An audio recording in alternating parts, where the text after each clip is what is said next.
Let's start the show. You already know who it is. My name is Mike Kyle, aka the Fantasy Vulture. I have over a decade worth of fantasy football experience and have continuously competed for championships over the course of the past 6 seasons. But enough of me, I'm here for you. On today's episode of the Fantasy Vulture, we're going to be kicking off our All-32 series where we take a look at every NFL team through the lens of fantasy football. Of course, we're starting off in the NFC South and the Atlanta Falcons. But before we get started today, I need a few things from you. First off, follow us on all of our social media at FF Vulture. Secondly, you can text me if you need any sort of fantasy football advice, whether that's draft, in season, or free agency. Maybe you have a trade that you want to run by me. Go ahead and text me 330-302-1554. I'll be sure to hit you back there. And then also smash that subscribe button, power running back style, and hit that like button like you're hitting an open receiver downfield. Now, without further ado, let's get into it. So we're starting off with the Atlanta Falcons because honestly, I wanted to start the series off with a high-powered offense, and what better division than the NFC South to do so? I am a Carolina Panthers fan. So the way that this is going to work is I created player profiles for each player. We got about 200 of them down the chute, more or less. So we've been grinding these out pretty much every single day, and I thought about doing this a multitude of ways, whether I wanted to do it team by team, division by division, and ultimately I settled on team by team because more content, and who doesn't like more content? Or should I say it would be the same amount of content, just distributed differently, and more videos is better for me. So let's get right into it. So the way that this works is I'm just going to show you guys Matt Ryan's profile because obviously we're going to talk about it anyway, and this is a really good sample for what this is going to look like. So you see on the left-hand side we got the player, what position they play, and the team. Right below it is going to be their 2019 finish from last season. If they missed the 2019 season, we are then going to use the 2018 season. Right in the center above up top, we got the weekly finishes, and that's basically when you finish a quarterback, running back, or wide receiver 1. Same thing with tight ends. That's when you finish in the top 12 on the week. A 2 is when you're 13 to 24 on the week, and a 3 is 25 through 36. That's pretty much industry standards. And these graphs are completely, what's the right word? Everything is segmented and ratioed appropriately to where it's an accurate representation of what a player actually did during last season. And I'm really excited about that because I like having that visual representation of their performances last year. The center, their stats from last season, because we are playing a game based around mathematics. At the bottom is their adjusted score, and their adjusted score is something I'm going to talk about in tomorrow's video, how I come up with that number, but the very short of it is that there's a lot of context left out of fantasy finishes, and basically what the adjusted score looks to do is it looks to supplement that with a more accurate representation of what that player actually did. Up in the right-hand corner, we got their ADP, which is where they're currently being drafted. So Matt Ryan is currently quarterback 7 and going in the back of round 6. ADP is going to be based off of a 12-team half-point PPR, and then rank is just where I have them ranked in my own ranking. So I do have Matt Ryan right up with his ADP at quarterback 7. So I covered some of that, but let's get into it a little bit more in depth. The best I can explain Matt Ryan for not only last season, but this upcoming season as well. So Matt Ryan last year finished as quarterback 11 overall for 2019.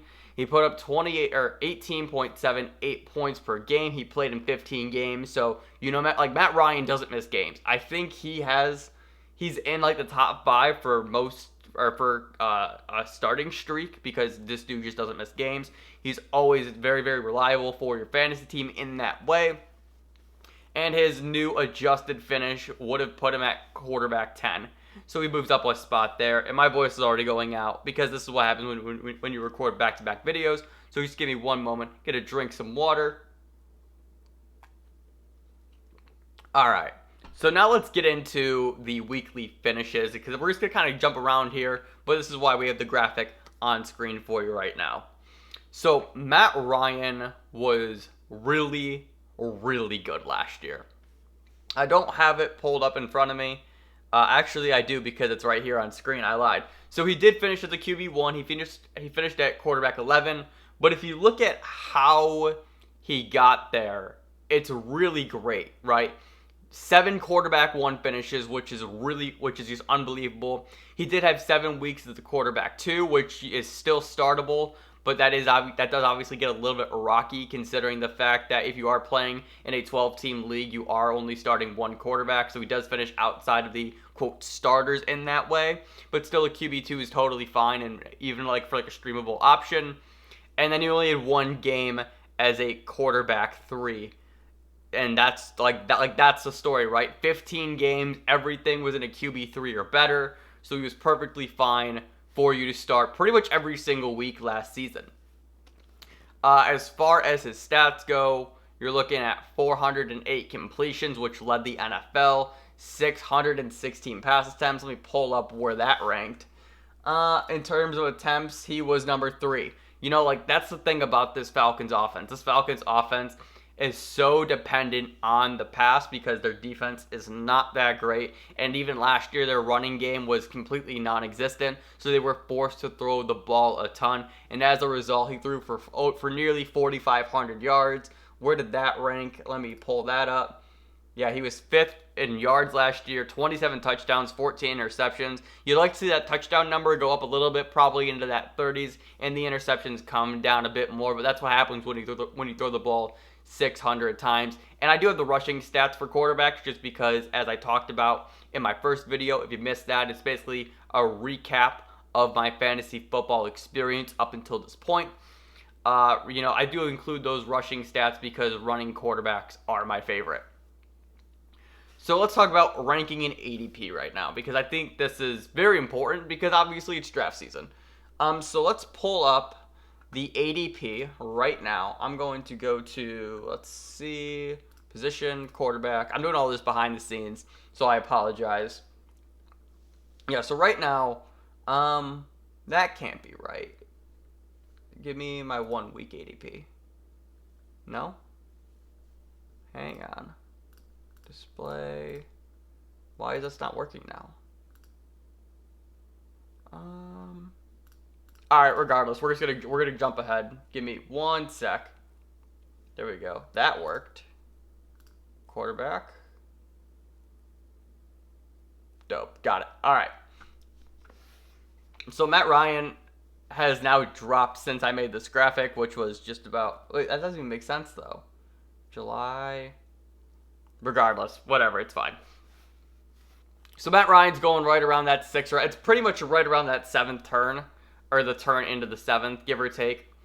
And I have him ranked as quarterback 7. Right now, the quarterbacks that are going ahead of him are Patrick Mahomes, Lamar Jackson, Dak, Kyler Murray, Russell Wilson, Deshaun Watson, and it looks like pretty much him and Drew Brees are swapping ADP right now. So they're both, right now, Brees is listed at the back of the 7th, and Matt Ryan is listed in early 8, and once again, that's 12 QB. And let's see. So now we're going to pull up my rankings. So I have Matt Ryan 7th overall, and I have basically the exact same order of things. I have Lamar, Mahomes, Dak, Kyler, Deshaun, Russ, Matty Ice, and then Breeze. So pretty much that early consensus, everyone's kind of on the same page. These are the best quarterbacks. These are who you should be targeting. And just going back to that offense, this offense has so many weapons that I don't like. There is a world where I'm okay with taking Matt Ryan, even though that kind of is contradictory to my typical stance of trying to draft a running quarterback, because I like having those cheat code points on my side of things. My voice is going out again. Oh boy, we're in for a show today. So, like, this team, though, is built with weapons, and we're going to talk about these weapons, so I don't know if it makes sense for me to bring them up now. But Matt Ryan, like, if you were to take Matt Ryan, like, there's no issue for me here. I know there is a traditional, what's the right word? It's traditionally a bit of a roller coaster with Matt Ryan in terms of fantasy finishes. what tends to happen is he'll have a season in like the top 4, and then he'll have a season outside the top 10, and it's this constant roller coaster of those finishes. It's basically a giant zigzagging line. And so if you want to follow that trend, last year was outside the top 10, which means theoretically he's due for a top 4 finish, and I wouldn't put him past it. I wouldn't put that past him this season. Now, let's shift. Up next, we're going to go with the newest member of the Atlanta Falcons, and that is running back Todd Gurley. Todd Gurley last season was so unbelievably frustrating to own, and it didn't make any sense. Like, Todd Gurley last season was an absolute mystery. He signs a 1-year deal with the Atlanta Falcons this offseason, and I think they're just going to run him into the ground, because when you have a guy like Todd Gurley with an arthritic knee and you don't know what he's going to do, like the best out, and you're on a 1-year deal, just give him the ball and give it to him a lot. But going back to what I was saying, Todd Gurley last season was bizarre. In my Dynasty Startup Draft, I drafted Todd Gurley, and 4 weeks into the season, I traded Todd Gurley because honestly, I didn't want to deal with the headache that was the Los Angeles Rams. If you looked at his numbers last season, it was bizarre. He was getting games where it was like 9 carries and 12 carries and 10, and then all of a sudden he'd get games of 18 or 22 carries, and you just never knew what you were going to get. But despite all of that and being eliminated largely from the passing game, he still was a running back 1 in standard scoring. He finished as running back 12, and in PPR, he was just outside of being a running back 1, finishing at running back 14. And if you look at the breakdown of his weekly finishes, again, it doesn't make sense because you felt all year Todd Gurley was dragging your team down. But if you look at his finishes here, 6 finishes as a running back 1, 6 finishes as a running back 2, and 1 finish as a running back 3 in 15 games. Like, that is so good, and it doesn't make sense because it never felt like he was actually helping your team. It largely felt like he was hurting it. So let's talk about how this came to be. And if you're looking at his stats right now, there's the really obvious one, and that's he scored 14 touchdowns for you last year. So sure, he wasn't the monster that he was on the ground, getting close to 300 total touches. But he made up for that with 14 touchdowns overall. Even his rushing yards, he had less than 900 rushing yards. His receiving yards were below 300 or 400. Basically cut in half, if I remember correctly. Let's pull that up just to be sure. Let's see. Todd Gurley. Receiving. Yes. It was more than cut in half. So I'm going to read off Todd Gurley's receiving yards from the past 3 seasons. 788, 580, and 207. So you've seen the progression of Todd Gurley. Basically, pass catching Todd Gurley may be dead.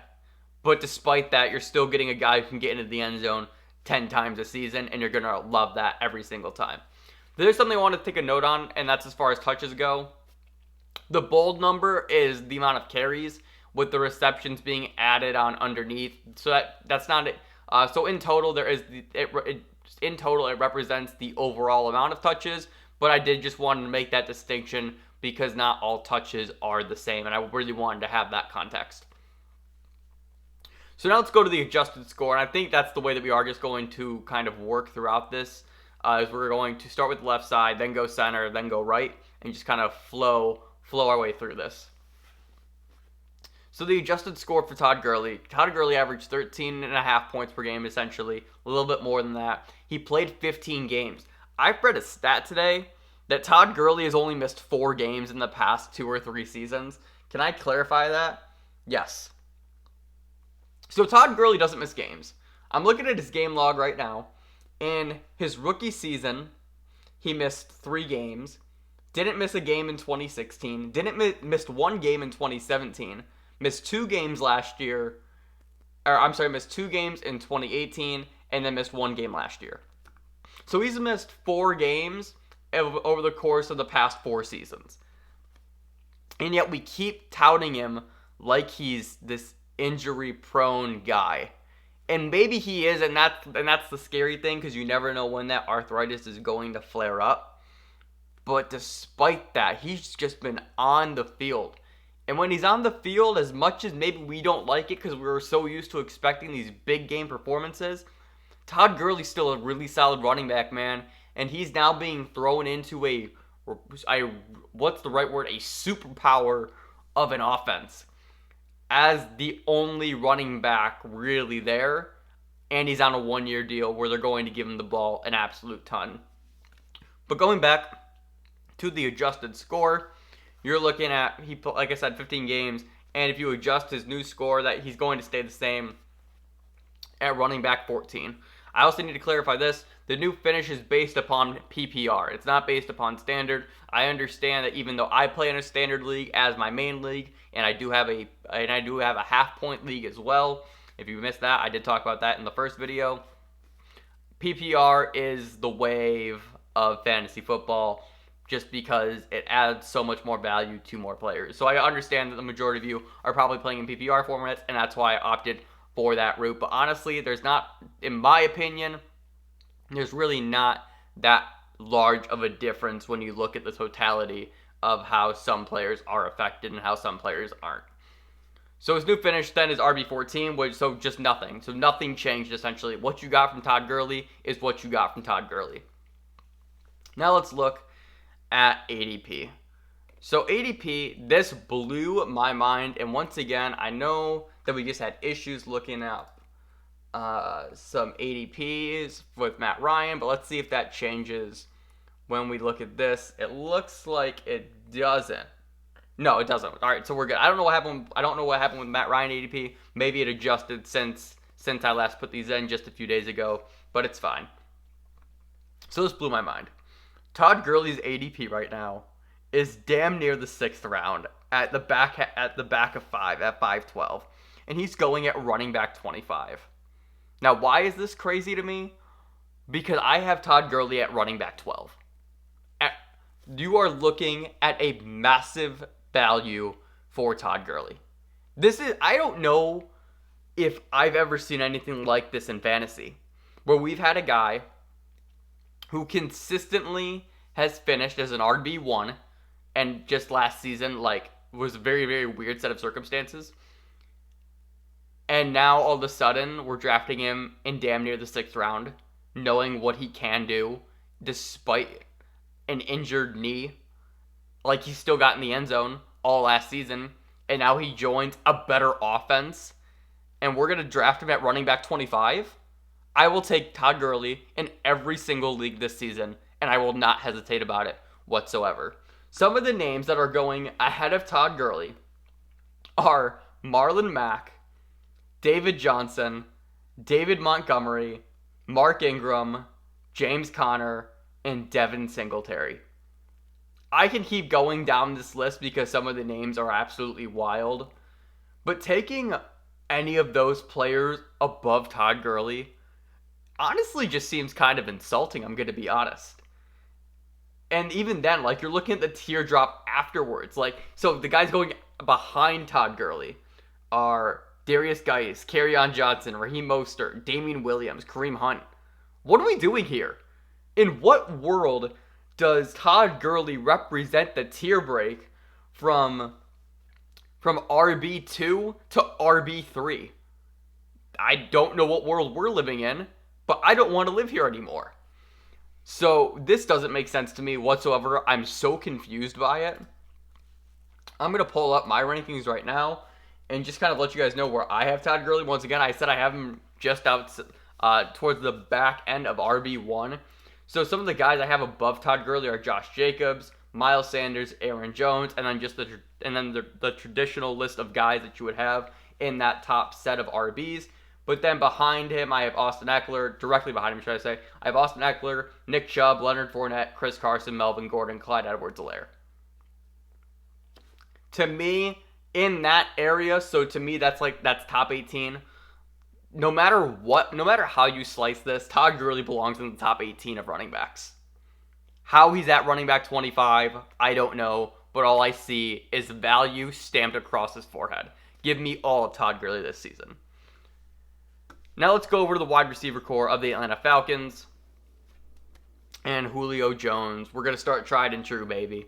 Julio Jones is, I might say this, Julio Jones might have brainwashed all of us. I was going through some of his numbers, and I was stunned by them. How is Julio Jones as good as he's been for fantasy, despite not scoring touchdowns? He has never had a single season. This is Julio Jones I'm talking about, who has consistently been drafted as a top 3 wide receiver for the past 8 years. Julio Jones has never had a season where he finished with double-digit touchdowns. I think he did 9 touchdowns once, and everything else has been below that. I think he's done 6 multiple times. Let me just clarify this to make sure. Let's see. Julio Jones. Just so I'm not speaking out of context, even though I am a good analyst and I did my research. So yeah, let's see. His TDs. All right, so he had 1 year with double-digit touchdowns. I apologize. 1 year with double digits, and everything else has been 8 touchdowns or below, with 6 happening multiple times, and sometimes, and one season less than 5 with 3, and then he was hurt for a year where he only had 2. But still, Julio Jones is basically just the yardage machine, and that's something that we all knew. But I don't think I ever fully realized just how yard dependent he is. Because a lot of guys are touchdown dependent, but not Julio. Julio's the opposite of that spectrum. But regardless, when you can rack up yards like he does, he's led the league in yards twice. He had 1,300 yards last year, as you guys can see on screen. And that's just hard to beat. That's the one thing about Julio, though, right? The touchdowns may be inconsistent, but the yards are always there. The yards are always there. He's led the league in yards per game 3 times, and for the most part, and looking at his career average, he's averaging 96.2 yards per game. So no matter what, if you're playing in standard, you're basically getting double-digit points just based off yards alone.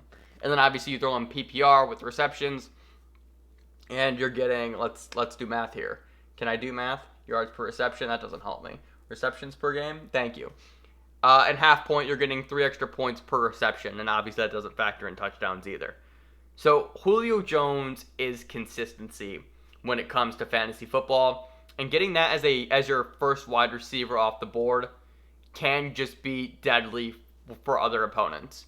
Because no matter what, you know Julio Jones is locked in for basically double-digit points every single week. Going back to 2019 and his finish in standard, he finished as wide receiver 5. In PPR, he finished as wide receiver 3. Going up to the weekly finishes and how he performed each and every week. Once again, the main reason why I wanted to show this graphic, and this is going to be a video that I need to write down to make a note of, is how you score your fantasy points is almost more important than how many fantasy points you score. And that doesn't make a whole lot of sense, but once again, just kind of sit on that, and I'll talk about it in a future video, so be sure to subscribe for that.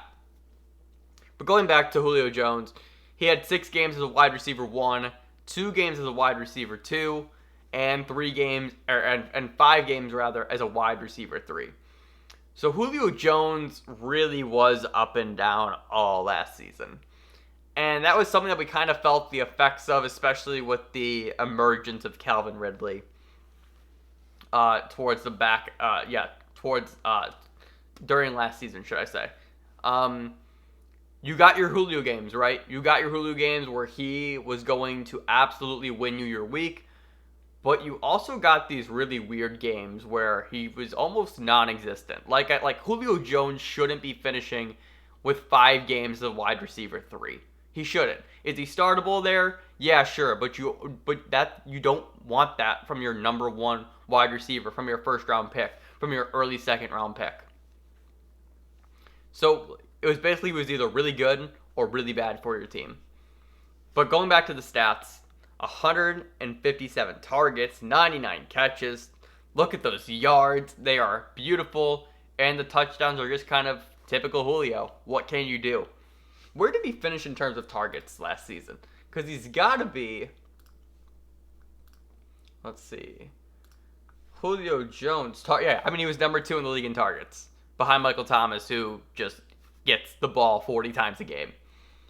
So, with Julio, your model basically is yards. Your model is yards, and basically any kind of touchdown, like that's all extra. But once again, how you score your points is more important than how many points you score. Consistency is the key, but this kind of consistency is just really bizarre and leaves you feeling kind of weird with Julio Jones as your number 1 wide receiver. It's Julio. You are going to get your big games, but there's this really uncomfortable feeling knowing that if there is a game or it's this really uncomfortable feeling knowing that your number 1 wide receiver is yards dependent and not touchdown dependent, should I say. So now let's go to the adjusted score. Like I said, man, 15 points per game in half-point PPR. He played 15 games. Julio Jones is always listed on the injury report, but he always plays. That's the really bizarre thing about him as well. There's this fear that, he's going to get injured, and he gets injured every year. Yeah, but he plays through it. So, you're not going to sit Julio no matter what, right? If Julio's playing, you're going to play him. And ultimately, though, he does finish as wide receiver 4 because one player overtakes him with the adjusted score. So let's go to the ADP now. The ADP for Julio Jones is wide receiver 5 in the early second round. Pulling up the ADP right now. Yeah, so Julio Jones is going at wide receiver 5. Still, no change there. Michael Thomas, Devontae Adams, DeAndre Hopkins, and Tyreek Hill are going ahead of him. I have him at wide receiver 4. I have Michael Thomas ahead of him, Devontae Adams, Tyreek, and then Julio. DeAndre Hopkins going... We're going to talk about him in a future video with the Cardinals, but I didn't know that DeAndre Hopkins was going at wide receiver 3. That's kind of scary. I don't know if I like that, but we're not talking about the Arizona Cardinals today. We're talking about the Atlanta Falcons. Look, with Julio, you're going to get a guy. I know I just said this 3 different times, but I need to reiterate the point. With Julio Jones, touchdowns don't matter, and that's just a very weird thing for fantasy football. And clearly, he does this every single year, and we know we know how he finishes. But it's just weird to not rely on touchdowns from your number 1 wide receiver overall. Would I take Julio? Of course, especially because he does get the targets and he does get the receptions.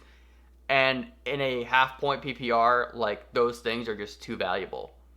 Despite the touchdowns, he makes up for the lack of touchdowns with his production, catching the ball and through his yards. So it's Julio Jones. He's been doing this since 2011. Let's keep doing it some more, shall we? Alright, now let's talk about the new hotness. The new hotness. My child. I'm going to be very, very transparent here. Calvin Ridley is my child. I own Calvin Ridley in my Dynasty team. That is another video idea that I have to write down. Just kind of breaking down my Dynasty team and how that looks. But Calvin Ridley. We have a 2019 finish of 23 in standard and 25 in PPR. Owning Calvin Ridley was something last year. He finished 2019 with 3 performances as a wide receiver 1, 3 performances as a wide receiver 2, and 3 performances as a wide receiver 3. He played in 13 games, so basically what that tells you is you kind of have to do your own math in your head when looking at this graph.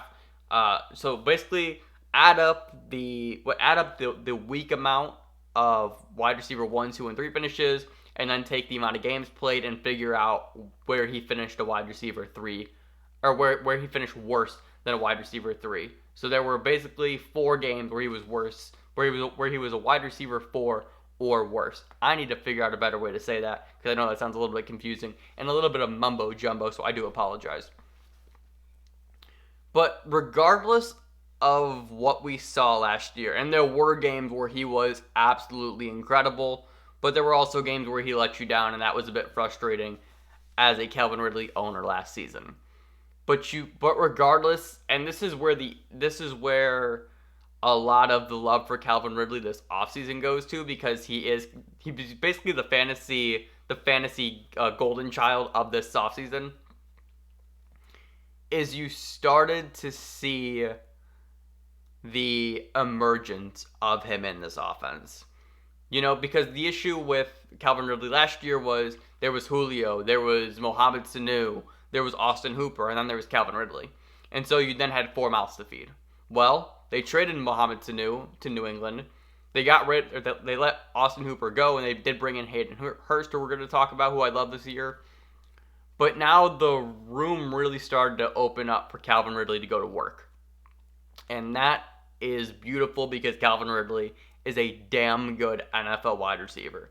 So he had 93 targets, 63 catches on those. That's an incredible percentage. 866 yards and 7 touchdowns. And there was obviously going to be touchdown regression from his rookie year, where I think he had 13 touchdowns. It was either 13 or 10, and I know that there is a difference there, so once again, let's just confirm. Yeah, he had 10 touchdowns last year, so there was going to be regression there, and that just felt obvious, I think, to everybody in the fantasy community, that was going to happen. But regardless, you saw the overall improvement of him as a receiver, and just growing in an offense with Matt Ryan, he's going to get the ball a ton. And what's actually really funny is now that I'm looking at his numbers, just across the board from his first 2 seasons, as a rookie he had 92 targets and 64 receptions, and last year he had 93 and 63. So there was really no difference there, but he had an extra 40 yards and then just a natural touchdown regression. But regardless, you can see the development of Calvin Ridley on tape and what he could be in the NFL. And I think that's why everybody likes him, especially with Julio Jones aging each year. And we're always waiting for these wide receivers to kind of go off a cliff. And because Atlanta has Julio's quote replacement, you're just waiting to see Calvin Ridley's emergence into what he could be and what his ceiling could be as an NFL player and as a fantasy player as well. And this is what I'm talking about when I say he's the golden child of fantasy football this offseason. His current ADP is the back of the third at 312, and he's being drafted at wide receiver 13. I don't know how that's possible. I don't know if Matt Ryan can fully support damn near 2 wide receiver ones. I won't put it past him because, as we just saw his stats, he is willing to just throw the ball 600 times. But things are going to change this year. They actually have a running back that can do things. Not only can Todd Gurley carry the ball 200 times, he can also catch the ball 30 to 45 times. And even though Austin Hooper left, they replaced him with Hayden Hurst. And maybe they are just going to run it 2 wide receiver sets and just put Julio and Calvin and just have them beat you left, right, and center. But regardless, I don't know if it's possible for him to sneak in that high up. Because wide receiver 13 for Calvin Ridley sounds great, but not in 2020. 2021, 2022, yeah, probably. But this year, I don't know. I feel like if you have him ranked that high, you're expecting the drop off of Julio Jones to come this year. But is there really a major difference between wide receiver 13 and wide receiver 15 like I have? Well, let's see.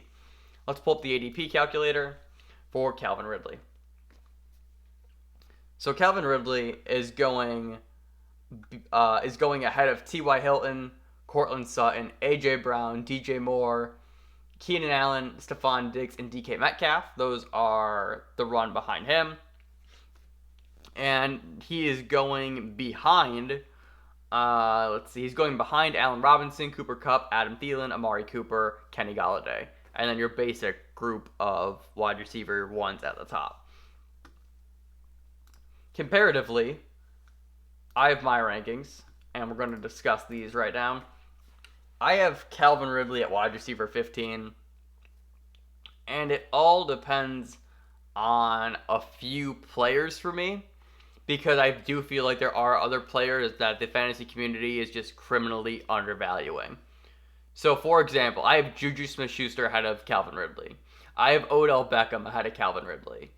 I have A.J. Brown ahead of Calvin Ridley, and those were really the three key names for me. And like I said, it really just comes down to the fact that I think those players are being undervalued, and it's not saying that Calvin Ridley is bad. Like, once again, top 15 wide receiver. I just think that the way this is crumbling, I would rather have those three players who are a clear wide receiver one on their team than have the wide receiver two of a really good offense. And maybe that's wrong, but just I know the volume guarantee that those ones are going to have. Right? They're the number one targets for a reason. They're going to be force fed the ball, and they have quarterbacks who should be good enough to get them those touches.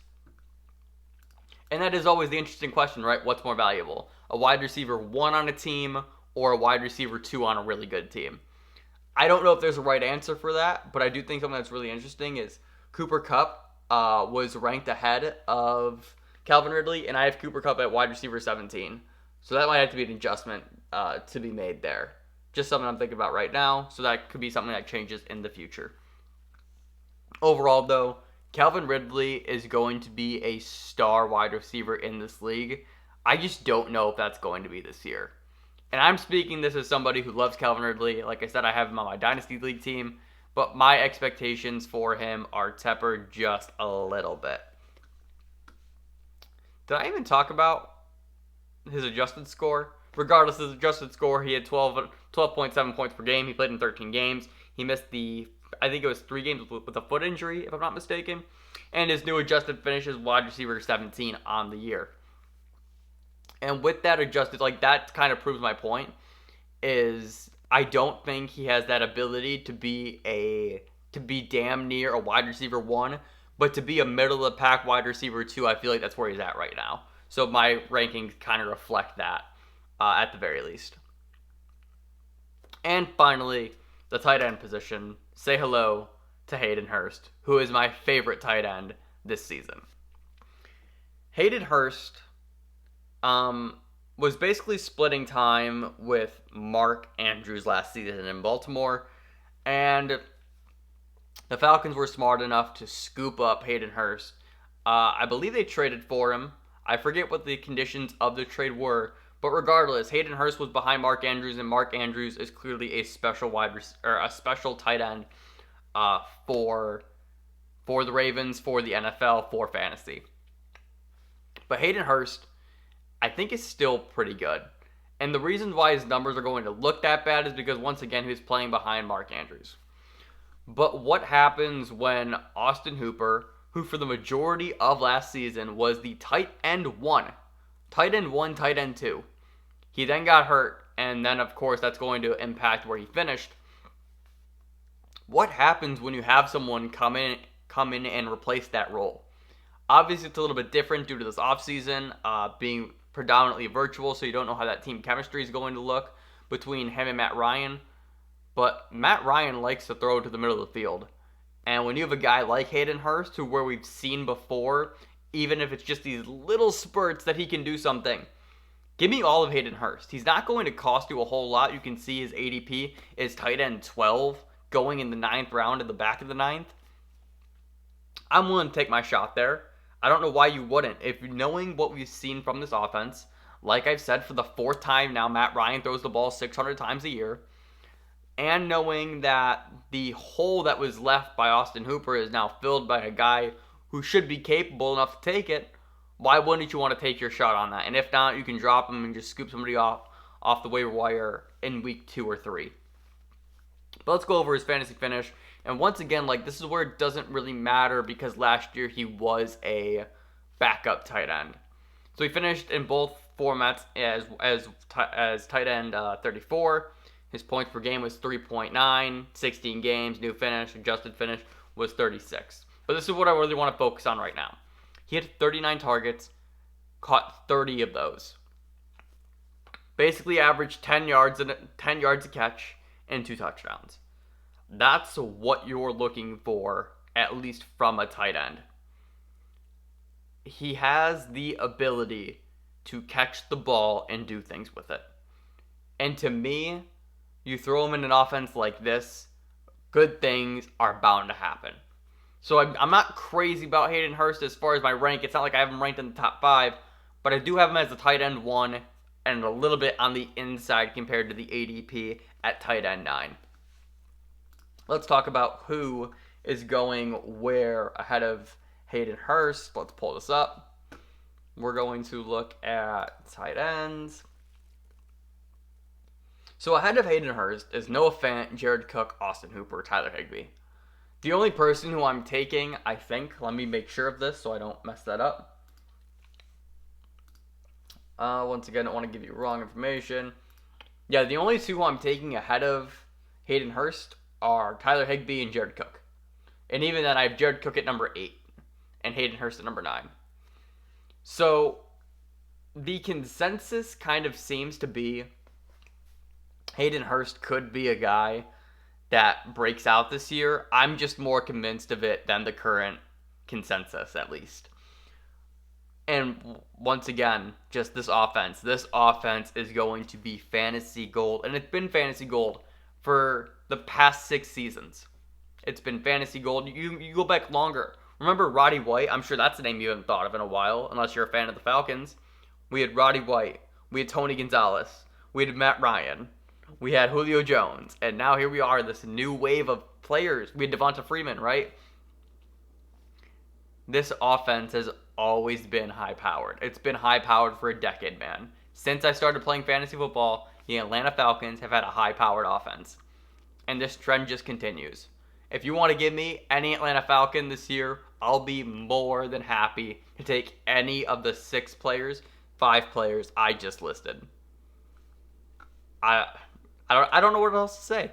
I don't know what else I could say.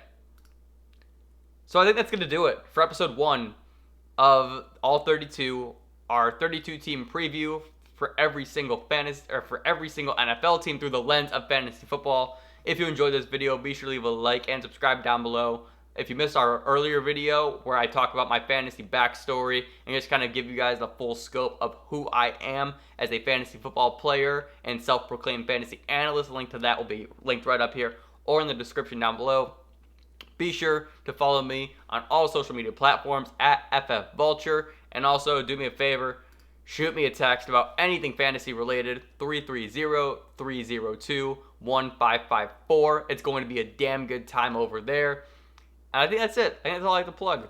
All right, so I'll see you guys tomorrow. Tomorrow, we're going to be covering the New Orleans Saints and all their brilliant offense weapon. And I guess we're going to be covering the New Orleans Saints and all of their brilliant offensive weapons as well. So, I'll see you guys back here tomorrow for that video. Later.